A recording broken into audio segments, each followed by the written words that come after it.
When it's time to begin, it's on the Rewind Around with John Pollock and Wai Ting. The A-Team that makes sense of these things we see in the ring every week on TV. It's Rewind Around for Monday night. Download it Tuesday morning from the Post Wrestling site. It's Rewind Around for Monday night on USA. Now on the John and Wai Take the mic. Hello, everybody, and welcome to Rewind a Raw. I am John Pollock, along with your favorite Rogers employee. Well, I should say customer.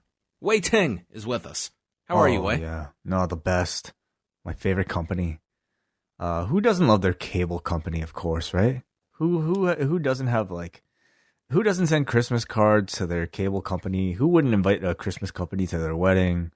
Sorry, cable company. Did I say Christmas company? I mean, it can be all in one. I mean, they're very festive as well with some of their deals. My point is, who doesn't have incredible, glowing experiences with their telecommunications company, right? You. Yeah. Most of all me, but yeah, no. How did your visit go? They were finally supposed to come today. What did you tell them when they finally knocked on your door and came in? Were you polite, or were you just happy to see them there, let them get to work, and then all is forgotten because the problem has been fixed after all this time? So we should catch people up. There's some people who aren't patrons who didn't listen to this on the saga of my my cable installation that we detailed on Rewind to SmackDown. But I've since moved into a new place, and I've had really spotty reception in certain parts of the house, so I've scheduled for appointments for people to come in to install what they call a mesh network, which is basically like an extension. John, you have that in your place. So originally this was supposed to take place on Wednesday. Waited for a solid 2 hours during the window. The guy calls me at the end of the window, says, "Hey, we don't have this part available. Can we reschedule for tomorrow?" I'm like, "Yeah, that sucks, but it's understandable. Let's reschedule for tomorrow." Tomorrow comes. I wait my same window. This window was probably 3 hours. Never a call. Not even a courtesy call. "Hey, we're running late." Nope. Nothing. Simply nothing. So I call back that same number, and the guy's like, "Oh yeah, the part still hasn't come in yet." So at this point, I'm pretty pissed off. I mean, we're talking 5 hours of my life that I've sat here. I mean, I wasn't just sitting here. I'm doing stuff, of course, but still. It's 5 hours of anticipation that I've lost. And so I'm not happy, and you don't want to see me when I'm not happy. You don't want to. I've seen it. Anyway, I've been the recipient of it at times. Well, very rarely, John, very rarely. But I mean, I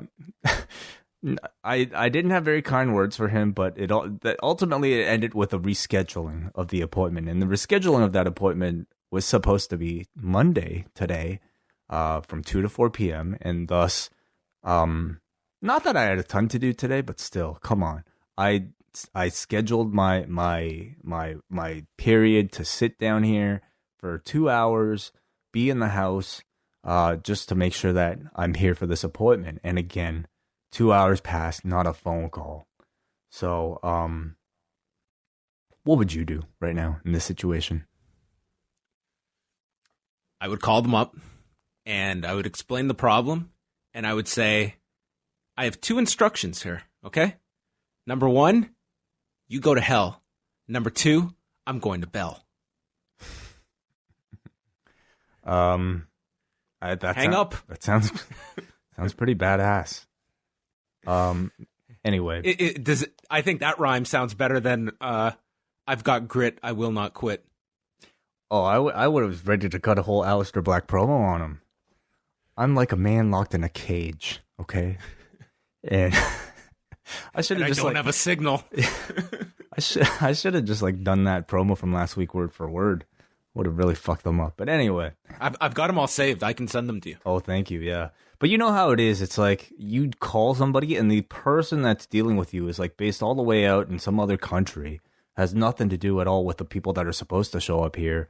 Nonetheless, my case has now been escalated to the senior division of technical support at Rogers. So I've been assured that Ted Rogers himself probably will be dealing with my case, installing Wi-Fi extender in my own home. I want Ted Rogers himself, the original, to come in here into my room, check my Wi-Fi signal, make sure I get 5, 6 bars, 10 bars. I won't be happy until that happens. Well, you may be waiting a long time for the Ted Rogers to show up, because that is literally impossible. Anybody. I want a Roger, okay? The man must be named Roger. I need multiple Rogers. I need at least 2 Rogers to show up to do this for me. Well, Wai, we're all thinking about you. I hope that this problem resolves itself. In the meantime, I'll feel 80% bad for you, but 20% entertained by your retelling of these horrific stories. So do keep us posted. I will say, so far, our Skype signal has held up wonderfully well, so maybe I wouldn't even need this by the end of it. But we've had really spotty, like, people don't know the amount of stitching that goes towards like putting some of these shows together. But hopefully, I'll have none of that after this. Yeah, we're almost at the stage where we're going to be doing Morse code to communicate with one another. But yeah, lots to discuss on tonight's show. So let us move on. Later on, we're going to get to some of our thoughts on the TakeOver card from Sunday. We'll go through all of Raw, take your feedback, and yes, at the end of the show, we're going to chat a little bit about the WWE's debut episode of their new, I put this in the grandest quotation marks, documentary series, Ruthless Aggression. I mean, some documentaries could have elements of fiction attached to them. Maybe dramatization might be more accurate. Maybe out of thin air, conveyed to some as reality that is the furthest thing from it.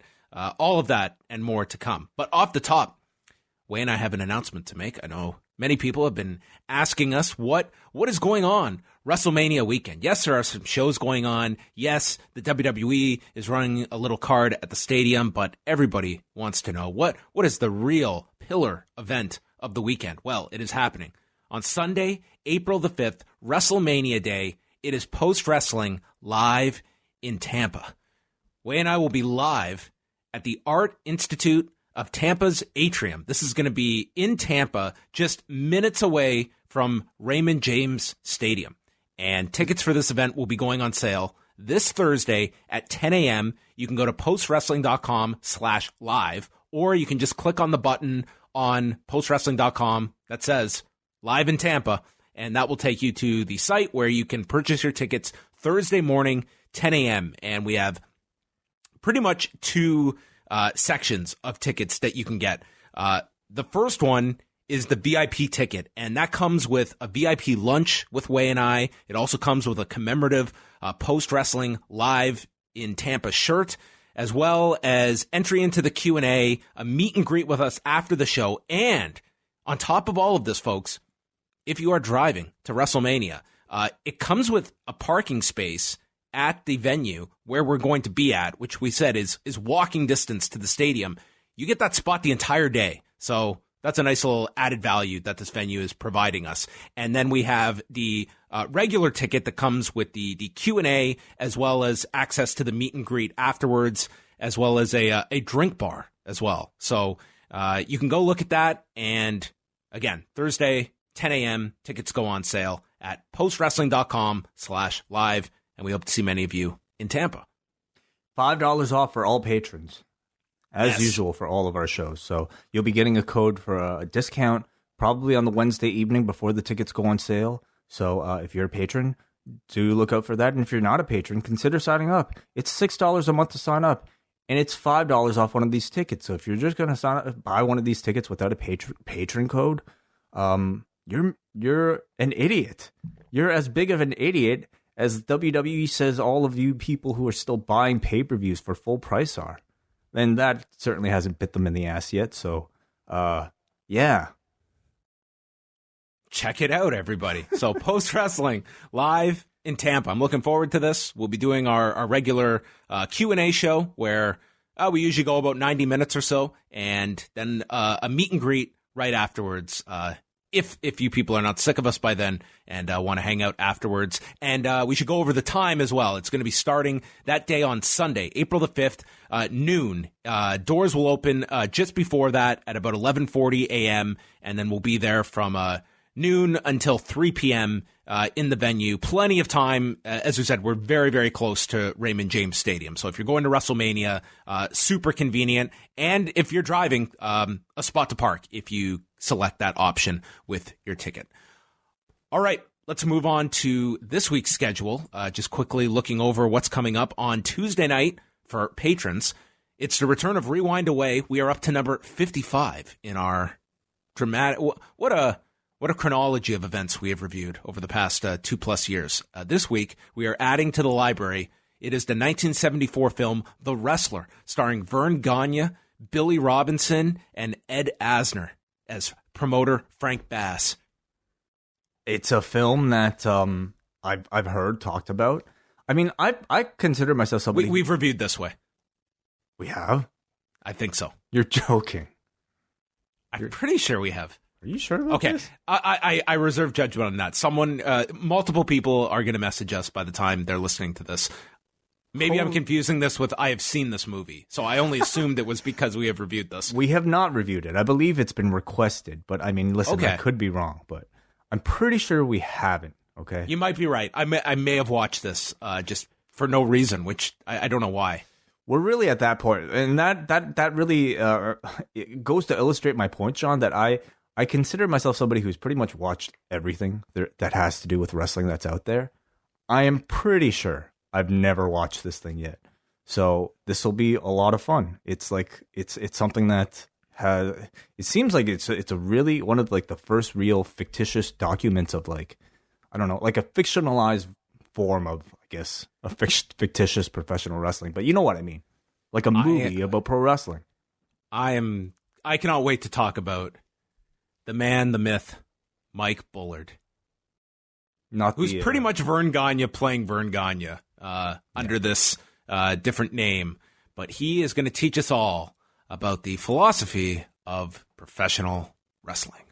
It features, I would say, like especially for 1974, some like pretty interesting like commentary about, you know, pro wrestlers speaking up against like its perception in like the mainstream.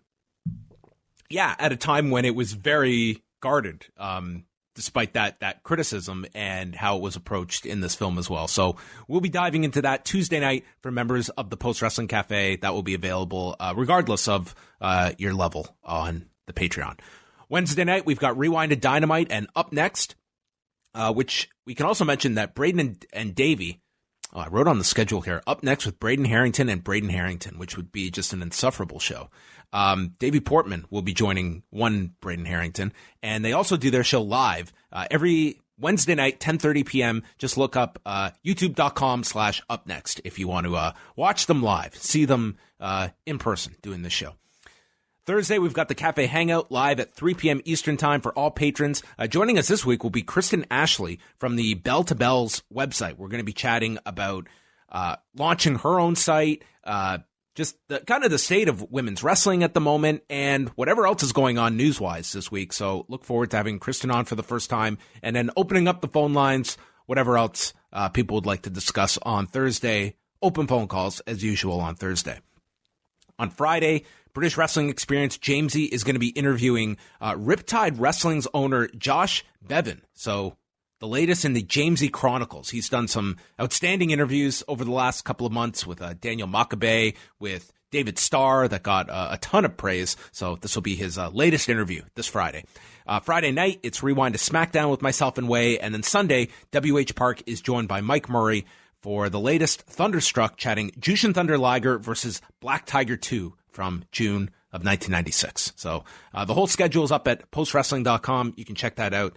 Some fun shows this week, some great guests. So we look forward to all of this. As always, yeah. Always a packed week. Never a dull moment at the Post Wrestling. Yeah. No. When there is a dull week, I will literally put that in the title. Post schedule, dull week ahead. But we've never had one. So couple news items for today. Nothing too crazy here. MVP was on Booker T's radio show over the weekend, and he confirmed that he is coming back as a backstage producer. And this was hilarious because he did this interview, I guess it was over the weekend, and said that, he's not sure if he'll be back on screen. He's certainly open to doing more on screen, but we'll see. And then tonight, well, he's back on. I wonder if he really knew at the time. I bet you he didn't. I bet you he found out probably today when he got to TV. Perhaps, yeah. So really interesting, yeah. The fact that, he showed up at the Rumble. I don't know how many of us thought that would turn into a backstage role or even any sort of extended role, but look at what it's turned into, a full-time job as well as multiple TV appearances. I mean, this is 3 weeks now since then. So quite the comeback from somebody that I really didn't expect to be talking about at this point. Yeah, and I think he could really bring a real helping hand when it comes to promos with a lot of guys too. Like even in the environment where talent has to they get scripted, but how you can deliver it in such a way that can hopefully differentiate yourself. I think that's always been a strength of MVP's character, especially, watching his promo last week. I think he could be a great help in that sense as well. So he is the latest producer added to WWE. AEW has announced that, so we've got Double or Nothing on May 23rd at the MGM Grand Garden Arena, and then they're going to stick around and do Dynamite from the same venue in Las Vegas that Wednesday. What do you think about that idea? And do you... knowing now that there's not going to be a star cast for this particular Double or Nothing weekend, that to me, I really feel AEW should have maybe had their ducks in a row for this and announced both of these dates ahead of time for when tickets went on sale, because this would probably make a difference for people of, am I buying an individual ticket to go to Vegas versus I can make a mini vacation out of it, go there for a few days, but is this enough that you would want to go all the way to Vegas for a Sunday or a Saturday and Wednesday combination? Not for me personally, because I'm somebody who's been to Vegas many times, and I'm one of those people who I think 3 days in Vegas is too much. I certainly can't see myself spending 5 days. That's a lot of time in Vegas. It's a big gap. It would be one thing if it was a Sunday night pay-per-view, I think, and you're coming back Wednesday. That's less of a gap. But Saturday to Wednesday, and it's not like they've announced anything in those in-between days that I think they should. I think they definitely should have a bunch of stuff going on around town if all the talent's going to be there for all those days. I think all of this should have been announced as Double or Nothing Fan Fest week or something in the place of StarCast, that it's sold as a package to people that are considering traveling for the pay-per-view, and then it comes with all this other stuff, so you'll stay in Vegas for a few days. But it just feels that I can't imagine too many people wanting to go to the pay-per-view and stick around for TV on Wednesday. I think it's also such a come down to go from a pay-per-view to a go-home show several days apart. I feel like it would, and I wonder if they would have had it this way if they could have, but to go from a Wednesday Dynamite in the same town to leading up to a Saturday event, that gap's smaller, and it's also a bit more of a build-up. But, I imagine that might have probably been at least the first consideration, Wednesday to Saturday rather than Saturday to Wednesday. I completely agree with you. That would have been the better sell to people, I think. The Wednesday going into Double or Nothing, and then you've got, a Thursday and Friday in Las Vegas is a lot more attractive than Sunday, Monday, Tuesday. What is the place that they're running for the edition of Dynamite? MGM Grand. Oh my God. Well, I was gonna say, if it's a different venue, there's definitely still a chance that I think they'd be able to do really well just based on local attendance. But I maybe I have a bit more concern considering most people who are locals are probably going to the Saturday show, and if you're going to a bigger event, there's less incentive to go to a smaller event after that. But still, it's a hot company. Maybe they do something really great on that show that really requires people to the locals at least, or people in the surrounding area to drive over to the Wednesday show to see what's up. I think they could still do well if the program's hot and the show that they're announcing is really great. But I definitely maybe have a little less optimism Well, someone who's, I guess, got some optimism about his future in WWE is Shelton Benjamin, who announced on Lillian Garcia's podcast that he has signed a new multi-year deal with WWE. He goes on to say that he says, I like to inspire people, and lately I haven't been doing much as far as on air with WWE. And for me, it's just frustrating. So then he goes on to tell Lillian, so when you contacted me and wanted me to do this interview, my first thought was like, I don't even know what I would talk about because right now I'm not doing anything. I'm not doing anything that's fulfilling to me. I'm here every week. I'm ready to go. For me, it's like when I watch shows like this, I mean, the show's called Chasing Glory. That's Lillian's podcast. People are chasing something. Right now, I don't feel like I'm even in the hunt. Not that I don't want to be, but I'm not. That frustrates me on a very personal level. So, damn, what a promo. Holy shit. He's like, awesome. Yeah, but I've signed up for a few more years of this. And then tonight, he's on Main Event. He's teaming with Eric Young losing to Kurt Hawkins and Zack Ryder. And I'm just like, I'm asking why on both levels here. Like, why are you committing, if you're WWE, to more years with this performer when you clearly see nothing with him? And conversely, as Shelton Benjamin, like certainly there's the monetary security of working for the biggest wrestling company, but it seems like he's not all that happy where he's in. It just seems like, to me, if you're WWE, like, why are you re-signing all of these guys if you have no plans for this guy who's a 44-year-old and he's just taking up a spot? Like, that to me, what's the logic in this? Well, I mean, I don't know if this is going to change, but clearly the directive has been, thus far to not let anybody go. And I think I have to imagine they've seen like the success of somebody like a Dustin Rhodes, somebody that they pretty much put in the same position as Shelton Benjamin, someone who they probably considered way over the hill, didn't really have anything left to offer. And look at how much great stuff he's done for AEW at this age. Maybe it's that same fear of not wanting anybody to leave for fear that, they can be a valuable asset to somebody else. I don't know how much they're paying Shelton, but like maybe compared to what they're making, it's a blip. It's a drop in the bucket. It is. Yeah, I mean, it is. It's just, you're talking about a company now that has like roughly 300 people under contract. You have so many people at the Performance Center that aren't even on TV yet. It's just like you have all of this talent. And to me, it's like, okay, you see the Dustin Rhodes example. Well, the next step from that is, well, what talent do we see here that we're clearly missing something with?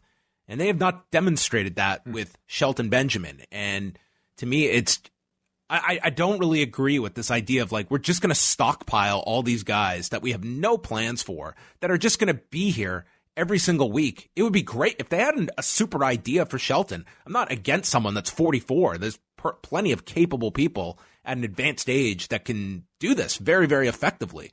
But they've shown no interest in doing anything with Shelton from the time he's come back here to his biggest break was spotting a fly on the wall as he stared at the camera. Like, that was, where did that go? I have no idea. I actually would love to know what that whole thing was about. God, was he watching like the time left on his deal at the time? I have no idea. I can't believe it's been that long. How long has he been, like, how long was his current deal? How long has he been there? When did he return? He came back at the brand split in 2016, and then God. he got hurt, or he had some existing injury, I think, and that took him out for several months, and then he came back. So I think he's been pretty much on the road for, I would guess, over 2 years at this point, probably 2.5 years. You're right. It's been a while. I mean, I certainly do feel like there's value in having a veteran who you can rely on to, like, have matches on Main Event to help your younger guys get experience on the road. Surely, maybe the promises of a future coaching job are there for somebody like him. He seems somebody perfect for a role like that. But I mean, it sounds like from these comments in the interview, he doesn't want that yet. It sounds like he wants to still be an active performer. And in that case, I mean, I'm not exactly sure how many chances he's expecting to get under this current company. Yeah. And, on the house show front, I mean, this guy, granted, they have drastically cut back on their house shows. This guy has not done any house shows this year. He last did house shows on the European tour, which is last November, and has done like 6 matches this year. And that includes the Royal Rumble. So he lost to Aleister Black on TV. He beat Akira Tozawa on main event. He lost to Cedric on main event, did the Rumble, lost to Cedric on main event on February 3rd, and then he did tonight's match. Well, okay, let's say you're Shelton, and like the WWE has no room for you on either Raw or SmackDown main roster. If you're not like, okay, main event out of the question. Can you see any other places within the WWE system for him? Any of their other shows, whether it be NXT or 205 or UK or anything else? You could put him on any of those shows. I don't know. But like the problem is the nature of all of those shows is bringing up new talent. We've seen guys go back, and unless you're somebody with the star power of a Finn Balor, you're really not going to be booked very strong. You're going to be booked like Tyler Breeze. You're on a descent, and you're there to help guys that are coming up. And there is a value in that for these younger guys to work with people that are better than them, that are more experienced. There are certain guys that could have those roles. It's just WWE has not really exercised that with some of their older talent of, okay, we're re-signing this guy. What do we want to get out of this deal? What are we paying for over the next X amount of years that we've committed to Shelton? Are we going to put him on NXT UK and he's going to work programs with guys who have less than 300 matches, guys that are inexperienced?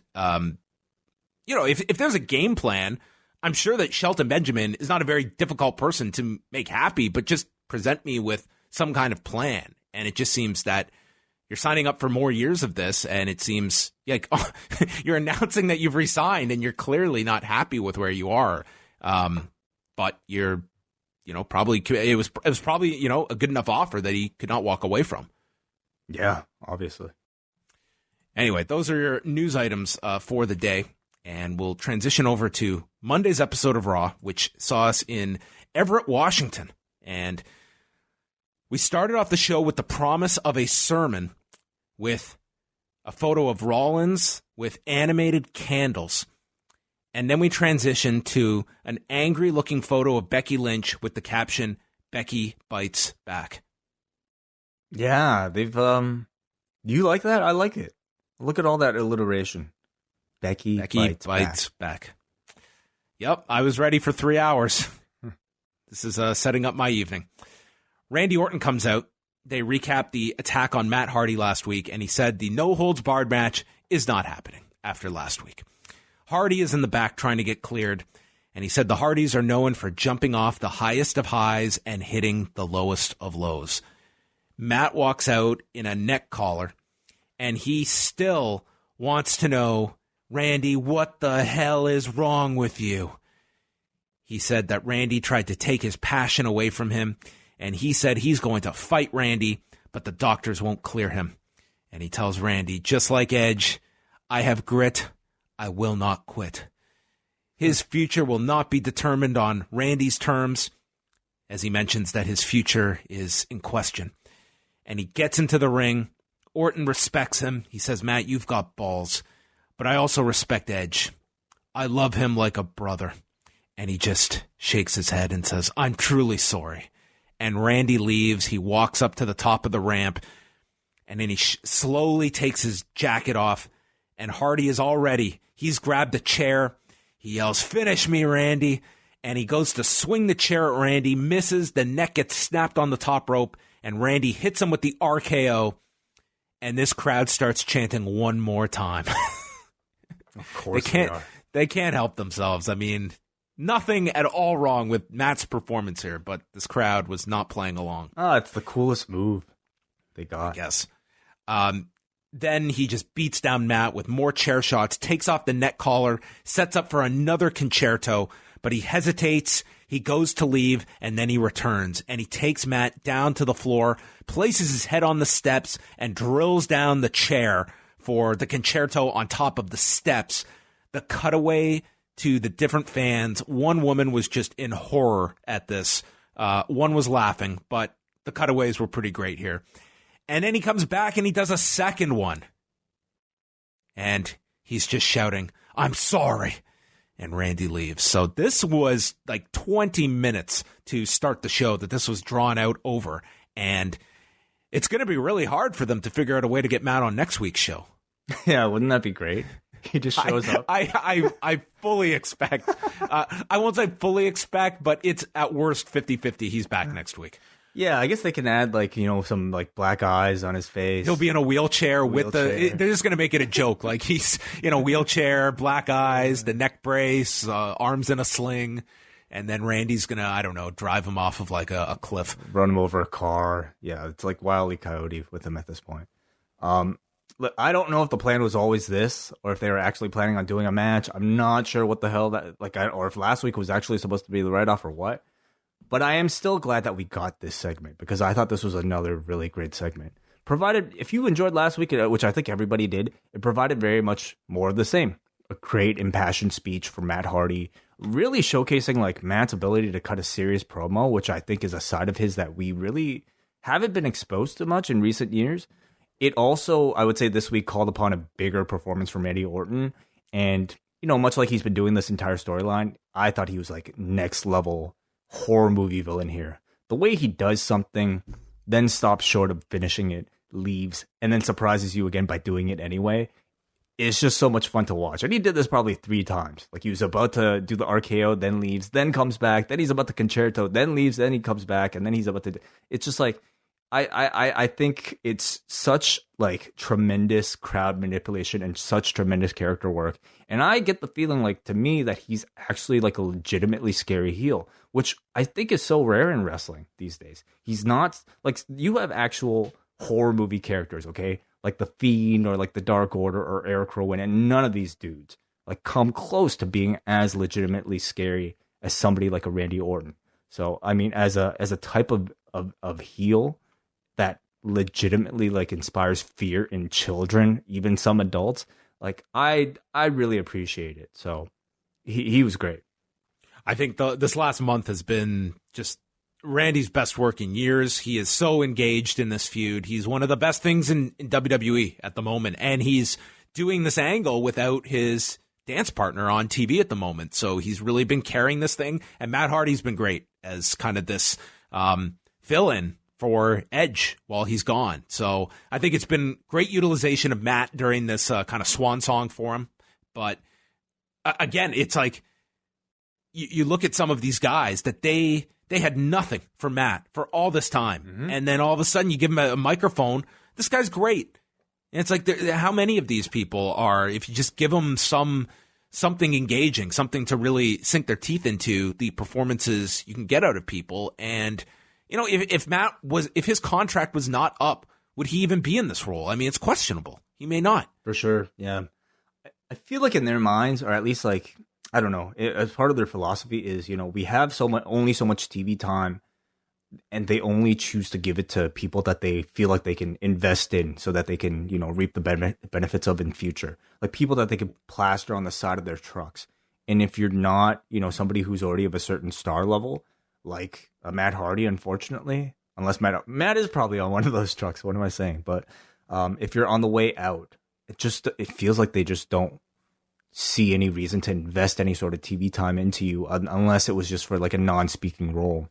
So I also wanted to credit WWE commentary here. I thought they were tremendous because they're completely silent. And I still feel like it's something to be commended. I think that's something WWE, Vince McMahon main roster stuff always nails for these serious angles. There's no level of acting that any announcer can perform that'll match the feeling of stunned silence. And I think they always nail that. And that's more than I could say for other brands like NXT or New Japan or AEW, where, I mean, sometimes the announcers talk and they try to act out the serious reaction coming off of a big angle like this. And it just takes it away because there's no performance you can give that could match just silence. So WWE's best commentary is best when it doesn't exist. It was a fantastic non-call. Eric Rowan and Aleister Black, they got some time here. They went through a commercial break after Black went for his moonsault off the buckle to the floor and got hit with a running cross body. Rowan threw him into the barricade, dumped him onto it, and then Rowan got hit with a Hurricane Rana, sending him into the post. Then we had, back in the ring, Black hit him with a flying knee. The Black Mass gets caught. Then Black stops the Iron Claw with a back elbow, counters the Iron Claw, and then a Black Mass dazes Rowan as he's against the ropes. So Black has to hit a second one, which keeps Rowan down, and Aleister Black wins in 7 minutes, 44 seconds. And he didn't speak. No promo this week, so I don't know if that means anything or if they just didn't have time this week. But yeah, no promo, unfortunately, for to our disappointment, but maybe for the betterment of Aleister Black. Maybe he's preparing his sermon. You think so? That would be, yeah, maybe. This was an interesting matchup to me since like both men have been given these like undefeated streaks lately, and because Black has been typically paired up against larger men, so this was like really the first time he's been playing underdog against a larger guy. So it almost came across to me like a week where they finally decided to give like Aleister a meaningful win. This wasn't just another squash that we'll all forget. It was him against a bigger undefeated opponent that was supposed to like be meaningful. You know, he wasn't just the expected victor, even though to most he was. I thought it was pretty much all successful. I do feel though that the King perhaps wasn't given the memo that Black should have been treated the underdog here, because he was calling this match as if like he didn't know who was going to win, as if like Rowan winning would be the upset, which I think ultimately just took away from like the feeling that this was a hard-earned victory from Aleister Black. Yeah, needing the two Black Masses to do it, and you know, obviously they are keeping Aleister very strong, and I guess it's a question mark. What is his Mania direction? Yeah, I mean, I'm expecting, you know, he feels like an IC level guy right now, which is fine. Like there's plenty of room for him to grow, and the top mix is pretty much taken up right now. But like, you know, some sort of like mid-level championship seems like, you know, it's a good fit for him. Which is more than I could say for Eric Rowan, because I would say this match gave the indication that I think their hopes are only so high for Rowan at this point. He's positioned now clearly at a level below Aleister Black, and I think that's rightfully so. Because I would say right now he feels more like a low mid card kind of, I don't know, sideshow gimmick rather than somebody who seems to be destined for a main event role. Yeah, I think that was kind of the indication coming out of the Royal Rumble. The way he was treated, it kind of seemed like the ascent for him was kind of done. They promoted Velveteen Dream and Roderick Strong for this Wednesday's NXT. Charlotte Flair came out and she talked about remembering training at NXT in a warehouse, and her class built the foundation that is now a third brand in NXT, and she is sick of the entitlement of those who did not scratch and claw their way up the system, and how she was not respected by Rhea Ripley. Who came out to hold up the belt that she made famous. Yes, and she was the one who put the title on the map, said Rhea is very good, but pride comes before the fall, and she will humble her at WrestleMania. Now that all of this is set up, I think we can look out pretty clearly that I don't know why we did the Charlotte Rhea Ripley stuff 2 weeks before we had to, unless we had just had Charlotte come up with some creative ways to delay her decision. And then the first interaction was last night at TakeOver, where she shows up, and that place would have lost their mind at Charlotte showing up and attacking Rhea Ripley when no one, I'm sure there would have been speculation about it, but that would be the first interaction between the two in this lead up to the WrestleMania match. Certainly. I think that would have been a better, I don't know, flow of story. The problem, I suppose, was filling those like 2-3 weeks of like Charlotte not naming her opponent. And I'm sure there were creative ways of doing it, but I guess they didn't want to do it that way. Maybe they wanted to have the benefit of Charlotte appearing on their TV on NXT for several weeks. I think that was the key reason. Was just getting her onto NXT television earlier than necessary. But I just think that it could have been just maximized for more impact at this point if we had, say, Charlotte show up on Sunday, and then she could do this promo tonight and then announce she's coming this Wednesday to NXT, and I think it would have made it that much more to build it up at this point. It just felt like you had 2 weeks of I don't know. It just didn't feel it killed that match, like the Belair versus Rhea Ripley. Like I don't think for a second anybody felt like Belair had a chance. Even though the match was really good, I think it killed the suspense of that one, and I maybe kind of made the build towards even that match kind of awkward. Was it worth the sacrifice? I'm not sure, but sorry. Well, and on the other end of things is the Raw women's title match at WrestleMania. They have now announced for Elimination Chamber on March 8th is Shayna Baszler, Asuka, Natalya, Liv Morgan, Ruby Riott, and Sarah Logan. So that's another very similar problem, I would say, in that I think it's such a clear direction who is going to come out of that one to challenge Becky that there's even less suspense, I would say, for this Elimination Chamber than there might have been for Rhea Ripley versus Bianca Belair. Which again is like, they went with this decision to have Charlotte win the Rumble instead of Shayna. Yeah. But, all these pieces, like you move them around, it's... See, how would that have played out? Okay, let's say Shayna wins. How do you get to Rhea Ripley versus Charlotte otherwise? Well, you would have probably had to have... Well, you still could have done Shayna winning the Rumble, and then you've set up Shayna and Becky. You can do their angle coming out of it. That's your big Raw women's title program. Yeah. Charlotte is the finalist, and everyone's assuming she's going into the Elimination Chamber. She could have shown up at TakeOver. You still get to her and Rhea Ripley, but you have to come up with a compelling reason of why Charlotte is going after this NXT title. So you do need a story there. But, I mean, it's not that far-fetched from the story they have now that here's the Rumble winner going after the NXT champion. And then Elimination Chamber is left to your SmackDown women, where I think you have more spread out options from Carmella and Sasha, Lacey Evans, Naomi is in there. I mean, that's 4 right there. Sorry, what did you mean when you said Charlotte would be the finalist? Charlotte would be the finalist in the Rumble that Shayna eliminates last. So it's like she comes out of it as kind of the runner-up in the Royal Rumble and feels like slighted and is going to find her way to WrestleMania a different way, and that leads her to Rhea Ripley. So she would just show up on NXT just to challenge Ripley without really necessarily earning the shot? Yes. Okay. Yeah, I mean, of course they could have done that. They could realistically do anything. For whatever reason, they chose this, and it makes for a bit of an awkward Elimination Chamber, but... Or you could still go about the same way, where it's Charlotte complaining about losing the Rumble and Rhea still shows up and challenges her. And it's Rhea that is challenging like Charlotte Flair for a WrestleMania match. Yeah. Which is kind of what they did. Mm-hmm. Yeah. They did this. So this is kind of what we're left with. And I feel like we kind of have to, like, it feels like we're on course now. Like this is maybe what we should really be judging this feud on based on like how it starts tonight. And I will say, I thought I really enjoyed this short promo from Charlotte. I liked, more specifically, I would say her reasons for choosing this match.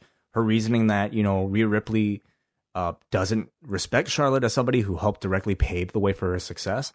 Whether or not you think Charlotte is right, I think it's sensical, like logical motivation for a match. Riddick Moss, Mojo Rawley, and R-Truth for the 24/7 title. Moss retained the title, and then he ran through the crowd. And then Mojo went after R-Truth. Truth hit him with the scissors kick. Yeah, Truth for some reason was like doing Cena's moves.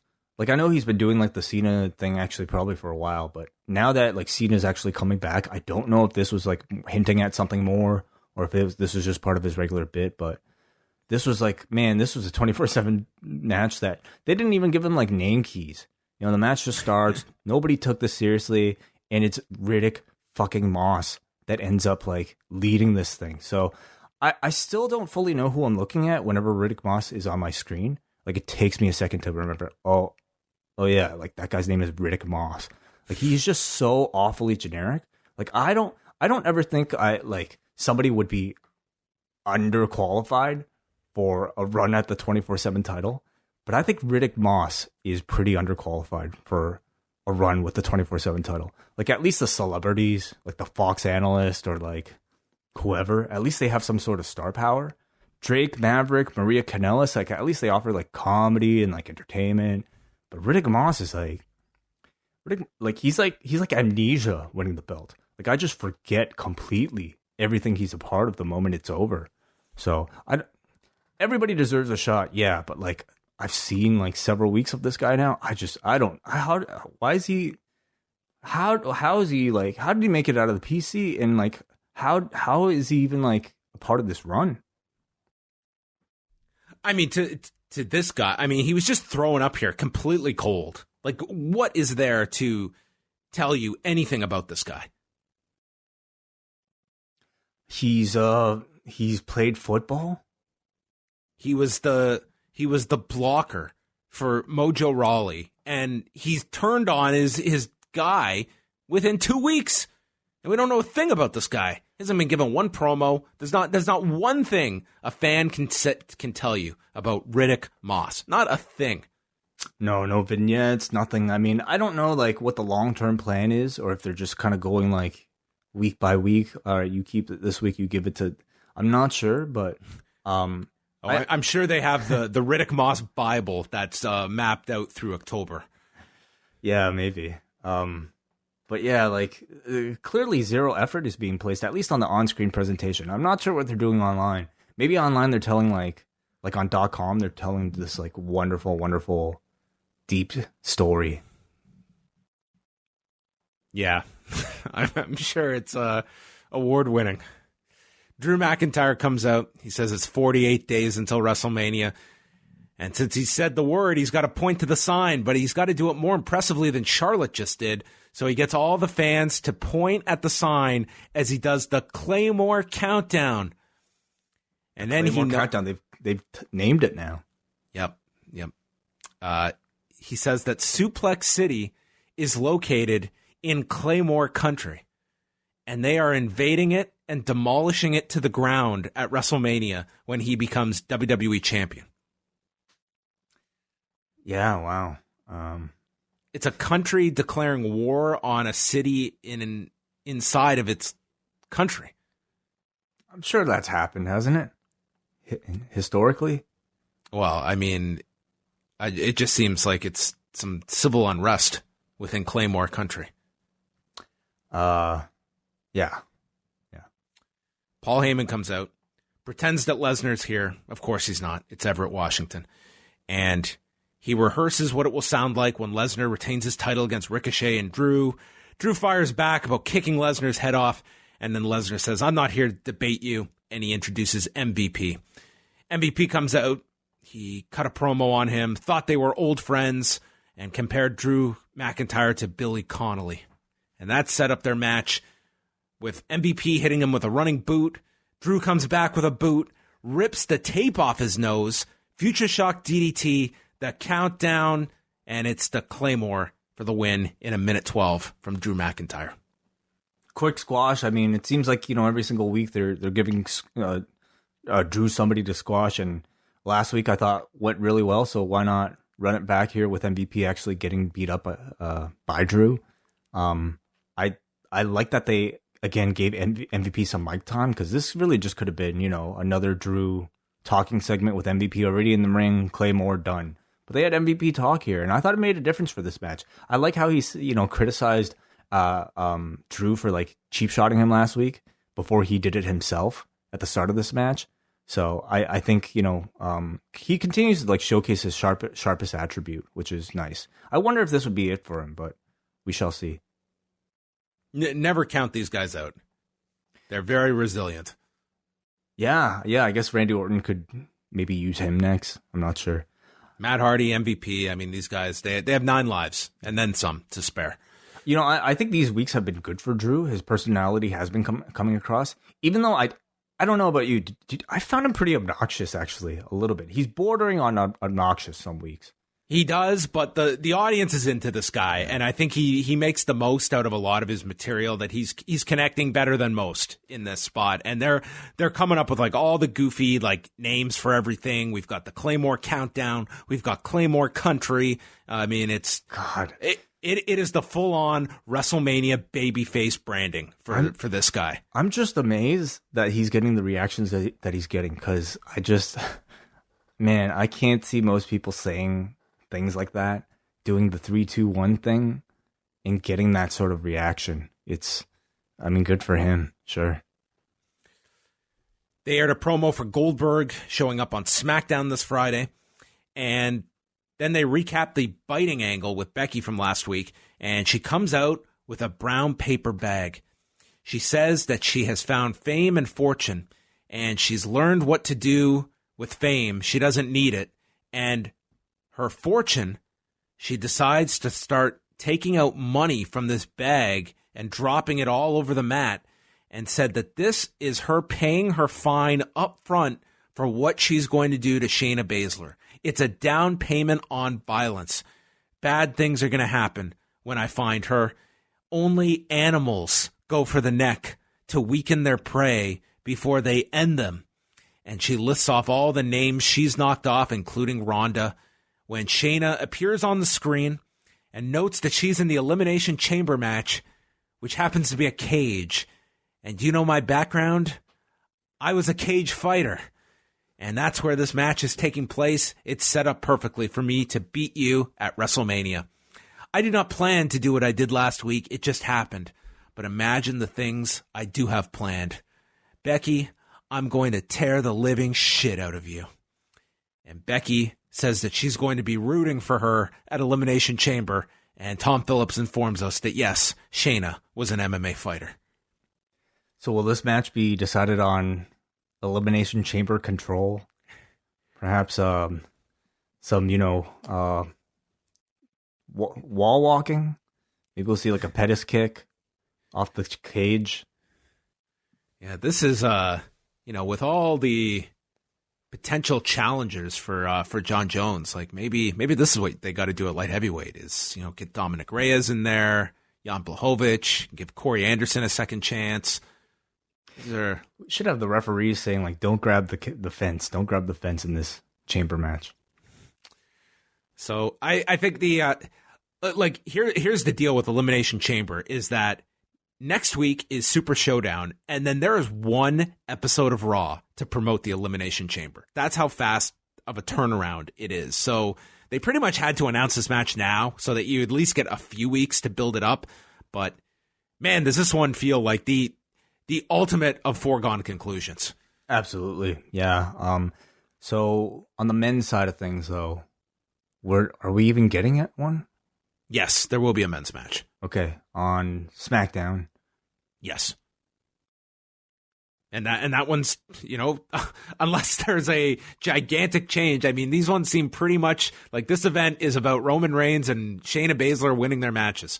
Yeah, the SmackDown one I think will really have to be strong to carry this show. And otherwise, it seems like it'll have to be a 2-match show unless like they get a special attraction on that one. But this match, I mean, I think there's going to be some interest in like seeing Shayna Baszler perhaps like get this title shot, I suppose. But I mean, there's an argument to having the Elimination Chamber be, it can't be super short, but Shayna kind of just running through everybody and not letting this one go 25 minutes. Yeah. Her taking everybody out, being responsible for all the eliminations, I think actually could be kind of cool, even if like you're not that interested to like go into that match. But the result of it could be pretty interesting. I was actually in this segment hoping for a bit more of an explanation about the out of character neck bite. I mean, Shayna pretty much just said, I didn't plan on it. It just happened. So I don't know. I guess this is just like their way of doing a shocking attack. Did you hear Paul Levesque on the conference call last week? No. I saw the notes, but yeah. He was asked about Shayna appearing on Raw in the attack. And he said, yeah, I learned she's got some really sharp teeth, apparently. So this is her official call-up. I mean, our last week was. It seems like it. Like, I can't see, like, Levesque said on the call that it was kind of like, wasn't sure where she was slotted, but this to me is she's on Raw moving forward. She's got no presence on NXT now. There's nothing on NXT. Like, to me, this is it. Yeah. From there, we had Bobby Lashley and Lana backstage with Angel Garza and Zelina Vega. Lana called them the two hottest couples teaming up for a Monday night double date, and Vega had to inform them that they are not a couple. They are here for business. And Garza added that no woman can tie down this ladies' man, except for the woman I proposed to on TV like 2 months ago that NXT showed. That's a totally different universe. Doesn't exist here. No. So we had the tag match with Lashley and Garza against the returning Rusev and Humberto Carrillo. No mention of this brutal parking lot brawl that Lashley and Rusev had that took them out of the Royal Rumble, but I guess they're healed. I totally forgot. Yeah. Did they film it? Nope, I don't think so, because we never saw anything. That was the reason given why they were not in the Rumble that day. Tom Phillips just casually asked Lawler and Saxton if they remembered that Rusev divorced Lana after learning she had cheated with Lashley, and now the two are married. Like, just the most awkward exposition to bring everyone up to speed on what's gone on for after this break in the storyline. Yeah, I mean, you haven't seen your friends in about 4 or 5 weeks. You're just catching them up. Yeah, sure. Garza tore off the pants and tosses him at Lashley, and then on the floor, Garza waves this woman from the crowd to come kiss him. I think it's a great addition to this spot. I mean, I don't know if it's just like this week or if it's going to be a weekly thing where he strips the pants and then goes to the pants and the plant. He'll go to strip the pants and then go to the crowd for the plant to kiss him. I think it just certainly makes him stand out more. Okada needs to try this, or Taichi. Oh, that'll be interesting. Well, Taichi already has... Taichi's taken. Yeah. They went through the commercial break. Rusev got the tag and just ran wild. Carrillo hit this twisting dive to the floor, and then Lashley speared Carrillo. Rusev then drilled Lashley. We go inside. Rusev hit a diving headbutt on Garza, only gets the 2 count. He avoids the accolade, and then there's a Machka kick to Lashley on the apron while Garza rolls up Rusev from behind, hooking the trunks and pinning Rusev in 9 minutes, 53 seconds, and then Rusev attacked Garza after the match. The crowd got heated here, especially when Rusev got involved with the hot tag. It was a match that was a lot of fun. Great energy from the crowd and the performers. Carrillo just looks so awesome, in particular when he's in there with Garza. I really like watching these two working together. Obviously, being cousins, great chemistry. I look forward to seeing more. I look forward to seeing the singles match between these two. And I think this match also showed that despite the long absence, despite the storyline, Rusev is still over as fuck. Like, this audience just doesn't really care that he's sort of been the forgotten one in this Lana Rusev storyline. They still want him to be the main character. So, I don't know what's going on with him. Like, clearly... they're kind of devaluing him. He's been ignored after this, like, a cuck angle. He took the pin here. I don't know, but the crowd still certainly loves him. Well, he's in that gauntlet match at Super Showdown. Yeah, do you think he's going to win that? No, probably not. No. Natalya versus Kairi Sane. The Kabuki Warriors came down and cut a promo with Asuka mocking the black eye Natalya received several weeks ago. She shouted that we don't care. And then Asuka said she's going to beat her inside the Elimination Chamber. Easy peasy. Yes, that's right. Yeah. These like promos aren't more than 5 to 6 like basic words, but I think they're great. It's all reliant on their very loud, obnoxious, and charismatic delivery, and it works. So, I mean, they certainly proved me wrong. They found a successful heel formula for these two.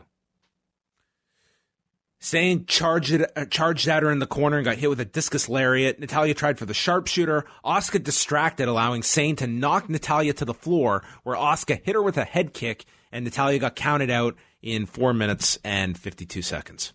Short match, not at the level of Asuka versus Natalya from a couple weeks back, if that's what you're looking for. It really just kind of feels like it's a stepping stone to continue the build to Elimination Chamber, where Asuka and Natalya are participants. I just kind of like see all this, and I just really hope after the Chamber you get some sort of acknowledgement that these tag team titles exist, because it just feels like we've had nothing involving them for a long, long time.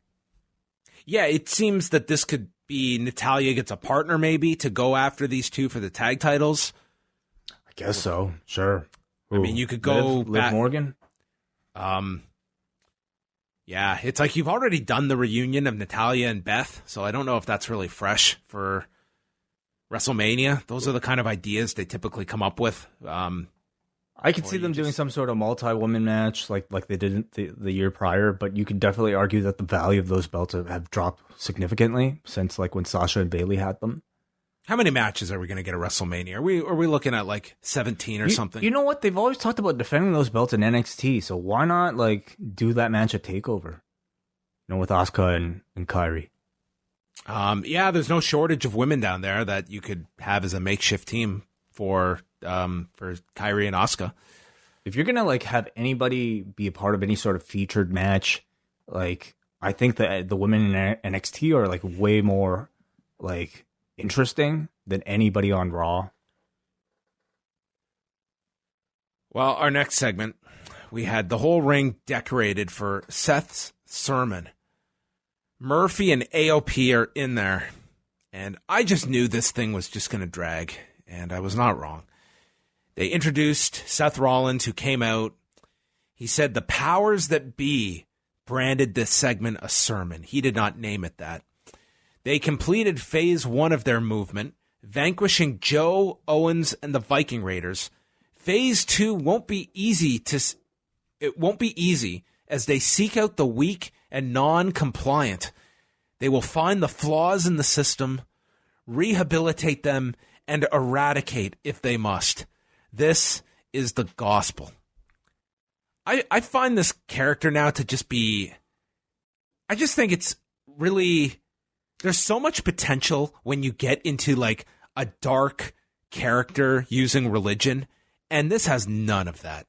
It's just, oh, dude, this is what he's doing. Oh, there's nothing like that's taboo. There's nothing like he's tapping into like a dark religious level. There's none of that. It's just, I don't know. I'm so tuned out of this right now. Feels like he's doing like a generic impression of a preacher at like a drop-in improv class. You know, like he's one step away from like holding like a prop Bible.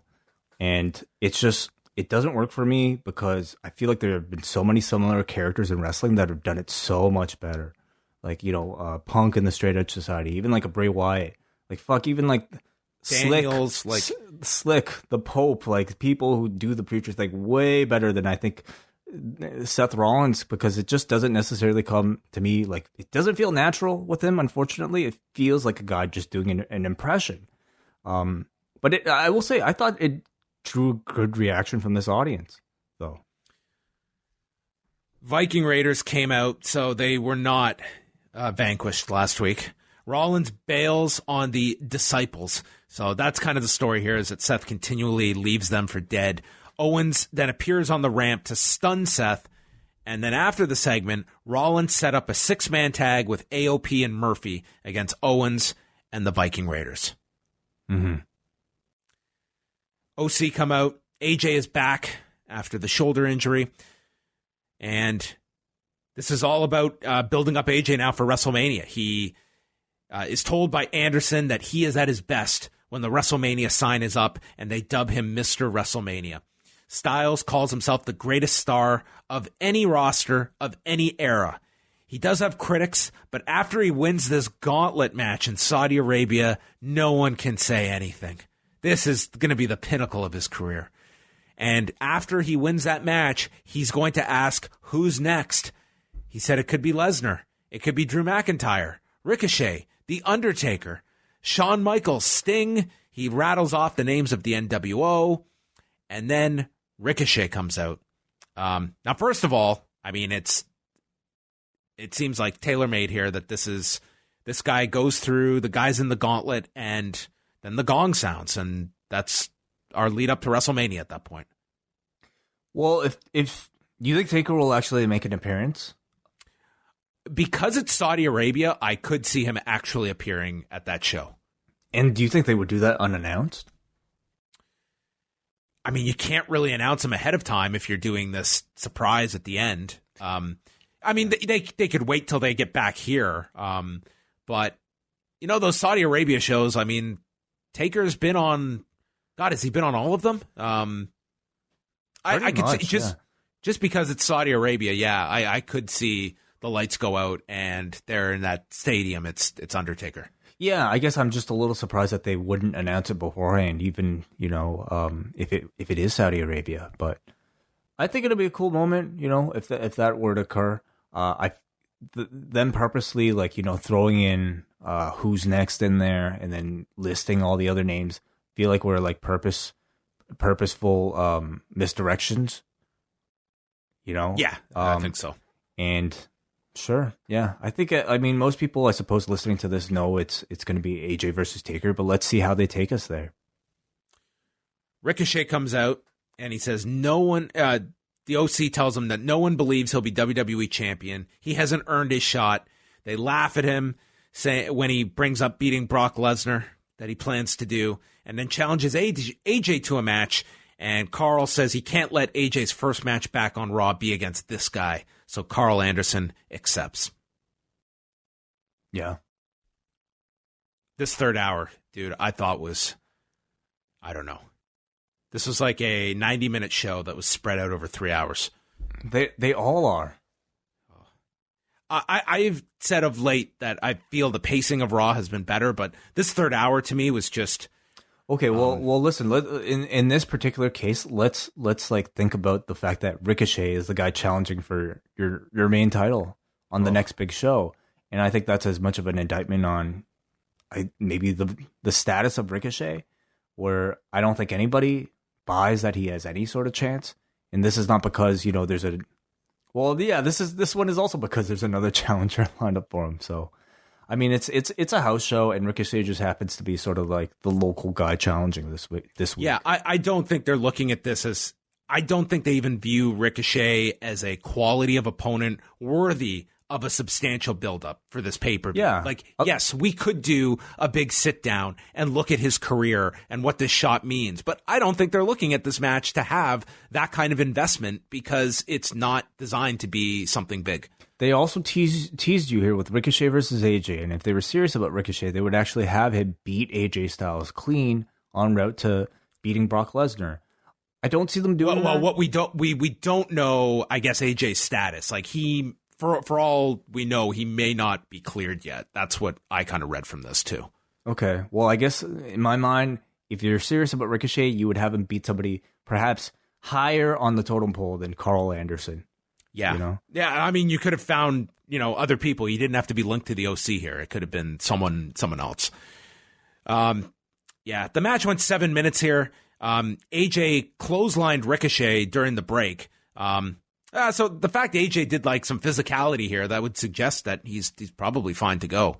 Anderson is in control. Gallows and AJ get ejected, and then Ricochet makes the comeback, misses the 630, takes a spine buster, comes back, super kick, and the Benadryller to win in 7 minutes, which I thought I had taken a Benadryl during this last hour of Raw. Oh, man. Sorry. Yeah. It seems as much as they're going to give Ricochet en route to facing Brock Lesnar. Next week is the final segment. Next week is the big go home show for Super Showdown. Yes. He'll beat Luke Gallows, okay? That'll get him ready for Brock Lesnar. Well, Gallows and Anderson both lost to Drew McIntyre. Do you think they would go so far as to give Ricochet both of them? I don't think so. No, I don't think he's that. That's a WrestleMania squash. This is only a Super Showdown squash. Yeah.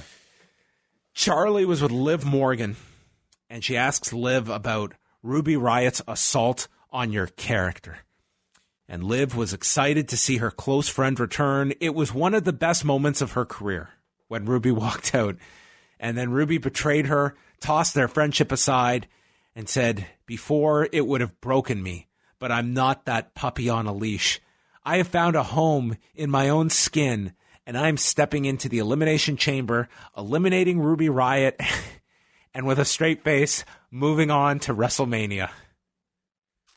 I think we've been very complimentary towards Liv Morgan and this new character, but this was a mouthful, this dialogue. In those segments, in those vignettes, which were, again, very well produced, I had such high hopes for the character because I think, it just seems so intriguing and so interesting. But everything she's done since she's debuted on TV again has really like completely like not reflected the vignettes. Like in some way they are, because she's grown up now, she's independent, but then she comes out and she's the lesbian lover of Lana, which is, you're not supposed to remember that. Okay, fine. But then what about this even? Like her reasoning for not being heartbroken now is because she's no longer a puppy on a leash. I don't know. I guess in some way this ties into that. I can't say it's all that compelling. And I mean, when you're calling, it's the Britney Spears song.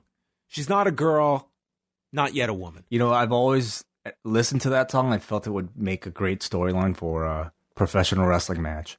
So I just, man, I like, on top of that, it's the acting ability, which is just like in this segment, I thought was pretty cringeworthy. She got through all her lines, if like that's sort of like your base expectations, but to like, to consider whether or not this was a good performance, I don't think it really was.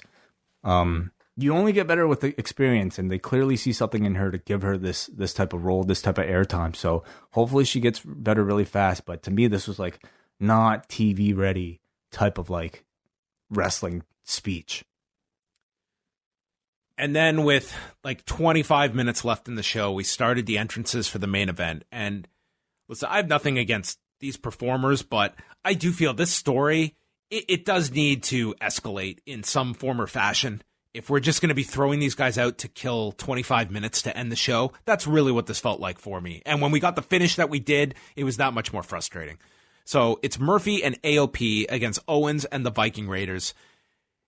They got the heat on Eric to such a degree that the crowd in Everett started chanting, "We want Rollins." They made the tag to Owens. He woke the crowd up. And then as he's in the middle of his comeback, they just fade to commercial break. There is no throw. It just, boom, we're in commercial. I think they missed it. I guess so, because we come back, Owens is getting the shit beaten out of him. Ivar comes in. He attacks everybody. They are into Ivar's offense. Eric drives Ivar into Razor in the corner. Then Kevin Owens comes off the top. And the match I want this year is Kevin Owens versus Jeff Hardy, so that the announcers are forced to call the same move two different ways, because it's a swanton for Jeff, it's a senton for Kevin Owens. Well, like, I guess it's one of those, you know, when one guy does it, it's a certain, like when Taz does a suplex, it's a Tazplex, but anybody else doing it, it's something else. Okay, so this is just a senton, but we call like the regular the senton is an actual move. Well, okay, you're right. Yeah. Like what Tegan Knox did when she. True. My favorite call was when she did the running senton onto Dakota Kai into the trash can, and she was in so much pain. And Nigel McGuinness took the words out of my head of, "Why didn't she just kick her?" It was wonderful.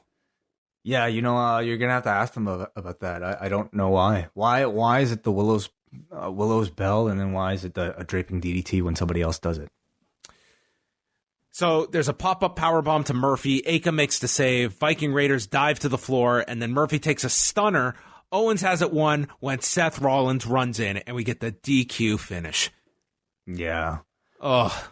Yeah. I mean, listen. Again, the crowd I thought was really good for this entire show. Like, just stay in the Pacific Northwest. Like they are fantastic crowds at all three shows that they've done thus far. So I thought the end of the show was pretty hot, but I mean, come on, this was pretty much the dark match that they decided to put on TV at the end. Yeah. You know, it's just a match for the sake of having a match with no build up whatsoever, and then a non-finish on top of it. So, no need to watch it. I would say no need to really watch the entire third hour of this show.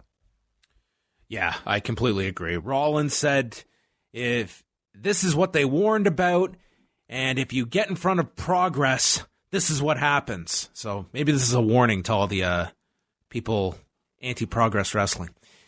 Then he just casually mentions he's going to crucify Kevin Owens.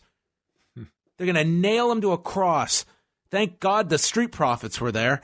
They ran in. Rollins backs off, again leaving the Disciples to get beaten down. Stunner to Razor. And then Montez Ford and Ivar did simultaneous splashes off the top. The height that Montez Ford got was incredible. And that ended the show. So he probably came like a full second, like he came down a full second after Ivar. You had somebody who he got up so high on this splash. It looked really incredible. So yeah, the Street Profits are now in this mix too. So I don't know what all this culminates with, but I don't know. It just needs to progress in some form or fashion at the moment. I'm not that big into this Seth Rollins character at all. Me neither. And I mean, I feel kind of weird saying that because, again, it received really good reactions live. You know, both that sermon thing and also this main event angle. But like watching on TV, like it's just such a generic preacher gimmick, complete with like the crucifixion tease. You know, maybe if it was like 1990, I think it would be somewhat like unique, but like we're talking, you know, after everything that we've seen. We just saw, didn't we see like we saw a dog food crucifixion with like Roman Reigns a week ago or a month ago. Just seems to me like they're doing stuff that's pretty, you know, old hat at this point. That was Raw. I would say this was a step down from previous weeks that I think Raw has really been hitting its stride of late over the last month. I thought tonight was more of a detour away. I found this to be a pretty taxing show at times. Strongest stuff to me on this show, the Orton Matt Hardy segment, I think was far and away the best thing on the show tonight. And beyond that, I would say the first hour moved at a decent pace. Fine promo from Becky. The rest, it was a large holding pattern to me, was this show. I mean, we didn't see a whole lot new coming out of this. It's almost like we've got this Super Showdown card in the way, and then we're going to have this lightning quick build up for Elimination Chamber that we have one show to build up. And I think everyone's just waiting to get through these two shows because the Mania card, I think most people know what all the big matches are, and it's like the audience feels a few steps ahead of where the programs are at the moment. Yeah. I would say watch certainly Randy Orton, Matt Hardy. It was like 15 minutes of really great stuff. And of course, you got to check out Mojo versus Truth versus Riddick Moss. It's a fantastic match. Best three-way those three have ever had together. Yeah.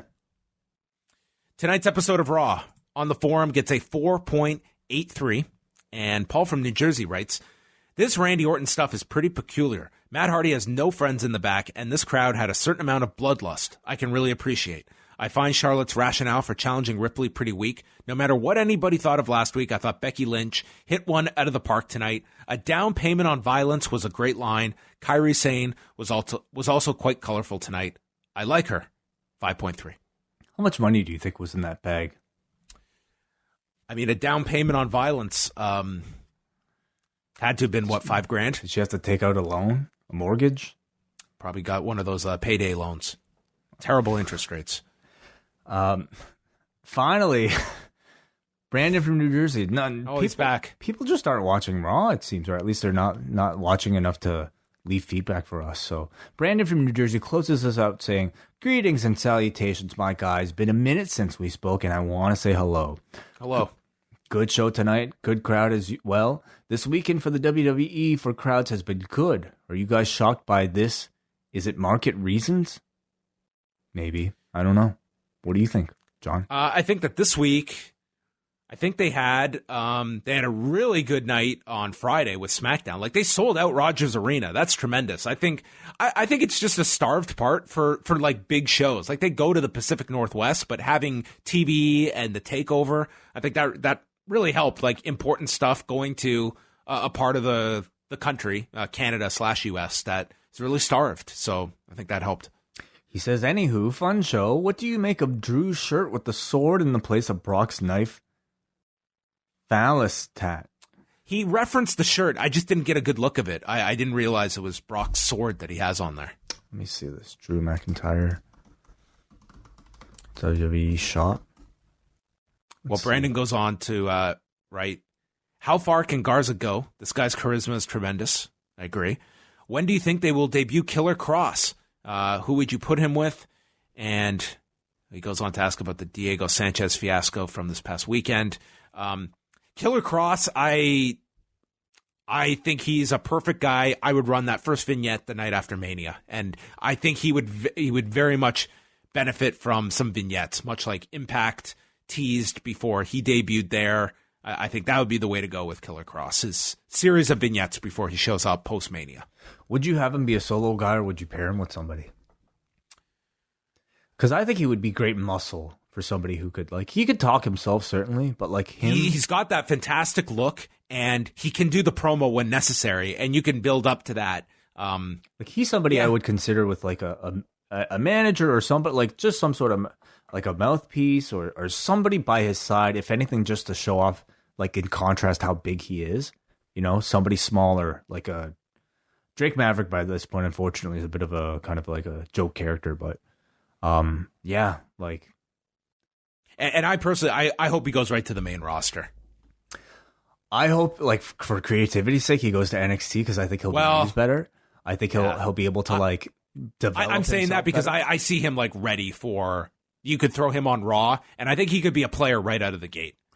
Well, yeah, but I'm thinking about longevity. You know, yeah, he could be a player out of the gate, but then he could just be Bobby Lashley 2 weeks later. Well, that's the risk. I'm saying, you know, all things being equal, like SmackDown could greatly use him as a babyface or a heel, and I would go the heel direction with him. Like, Roman could have a great extended program. He needs somebody after Baron, and it's true. But I mean, he's going to be tied up with the Fiend for months. But Killer Cross is like a great kind of post-Mania opponent or something to get to. I could see that pairing.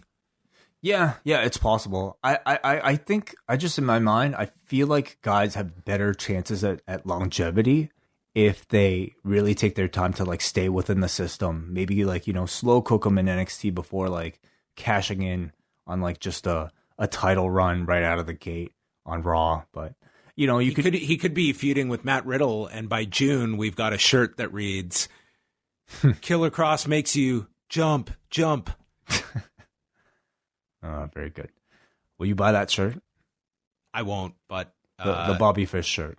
Oh, the Bobby Fish shirt. I won't be buying that. Do you feel that it's run its course, or was it still funny? I think they killed it on the weekend. I thought it was funny before that, but I thought, like, the karaoke thing, like doing the graphics, was like a little too much of, like, WWE being in on the joke and almost like encouraging it so much that it doesn't feel cool anymore. Yeah, it's like an organic thing that just kind of, it was, if you were there in the moment, it was really cool, and then you're just trying to recreate something that was cool for its moment. You know, now it's almost like, you know, the applause button or like the applause sign.